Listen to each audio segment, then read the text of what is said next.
time for another handful of coins from the big bag. Let's get started here. Got a few, and we'll just wrap them here. And well, I suppose I should start with something that connects to the end of the last video, and that's this. You may remember the last video I finished up looking at a small Italian 100 lira coin. Well, this is the big version that I was telling you about. That is about the size of an American half dollar. So yeah, so that's the big one. That's from the that one's from 1956. That's the year on this one. But as I say, they shrunk them down to a more manageable size, I guess. So on we go here to another British penny, and yet another British penny, and another penny, and more pennies. I'll just keep pulling the pennies out of here, unless I see a British penny that looks particularly interesting. Okay, let's pull this one. Here we got. This one is Turkey or Turkey. I believe that's how the Turks pronounce it, I believe. Turkey. And it is 1,000 lira. So this is from 1990. So we're starting to get the inflation here. 1,000 lira. And we got a British 2p. It's upside down. There it is, 2p. And we'll grab here's another 2p. And another 2p. We'll just take those away. And let's see, what do we have here? We have, turn it right side up, we got a plant or flower of some kind here.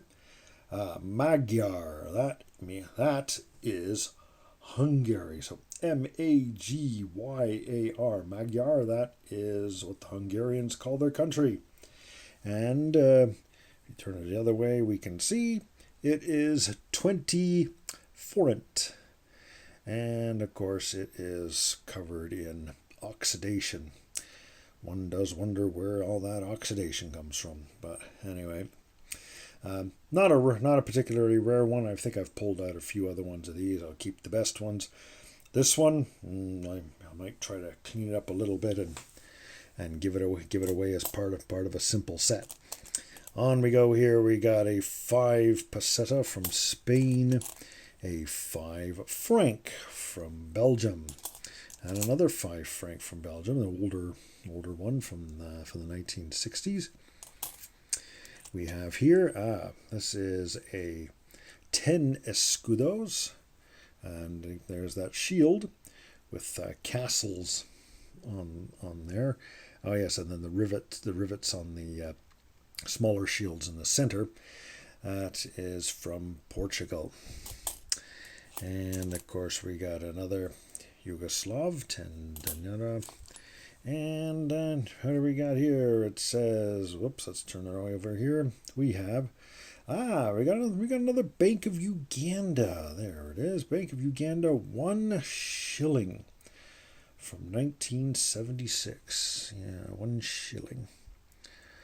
So pretty nice there. It's got looks like it has some rust spots on it though. I wonder how that happened.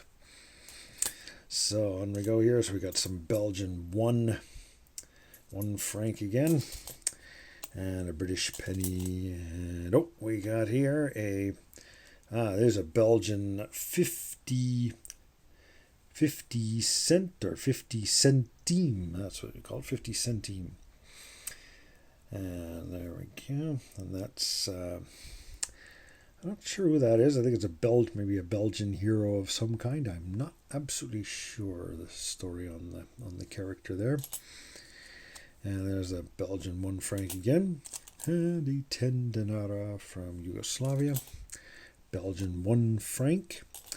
And here we have one side we got a guy on a horse. And I believe this is Bulgaria. Yes, it is. 5 stontinka from Bulgaria. Bulgaria. This is 1999, after the Soviet bloc. So this is the newer set that they made. And on we go here. We got a 10 centime from France and a Spanish 5 peseta with Francisco Franco on that one. And here we have a German coin. There's an oak leaf sprig on it there. This is an older one, though. It's not a euro coin, this one. This one is an old 1 pfennig. And if I, looking at the top of it correctly, it looks like it's an A, which means it was struck in Berlin. Looks like it might have gotten dropped in a parking lot in Berlin as well, because it is a wee bit scratched up. And on we go here, another British 1 penny, Spanish 1 peseta. Oh, what do we got here? Okay, oh, I know that symbol. Seeing this symbol a lot in the news, of course, most recently. This is a Ukrainian coin, and it is 25. I'm going to say Kopek, similar, though that's what the Russian minor monetary unit is. I think this might be a little bit different. This is a Kopi. Oh boy, I wish I could read my Cyrillic script a little better, but Kopimuk.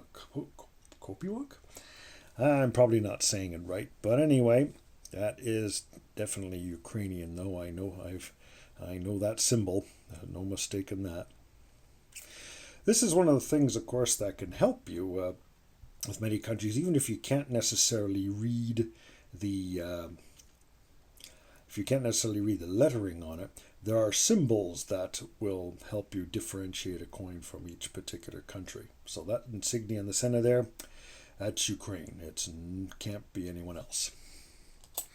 So 10 dinara from Yugoslavia. And speaking of symbols, there's a Yugoslav symbol, which I've talked about before with the torch in it. Yeah, you see that? Yep, that is Ukraine. No, Ukraine. No, that's Yugoslavia. No, they just looked at Ukraine. This is Yugoslavia. On we go here. We got a 5 bani. 5 bani. Now, if I'm not mistaken, I believe that is from Romania. Yes, it is Romania. Romania, of course, named after Rome. Why was it named after Rome? Because the Romans conquered what is now Romania, or part of it anyway, and the Roman influence stuck, including the name. So today it is still called Romania. And 5 bani. On we go here to a French 10 franc, the one with the map of France on it. And we got some Belgian 25 centime. And we got a very dark gray 1966 5 Groschen, Groschen. I believe it is pronounced Groschen. Or maybe it's Groschen. I'm not sure. Anyway, it's from Austria, and it is made out of zinc, if I'm not mistaken. Probably the cheapest metal they could get. And it of course, the zinc, when struck, it initially is a nice shiny gray color, but the shine disappears pretty quickly, and you get this black appears. And so it says on the top there, Republic, and at the bottom, Österreich. Österreich meaning the East Kingdom, I guess. What we might call it, Österreich, East Kingdom.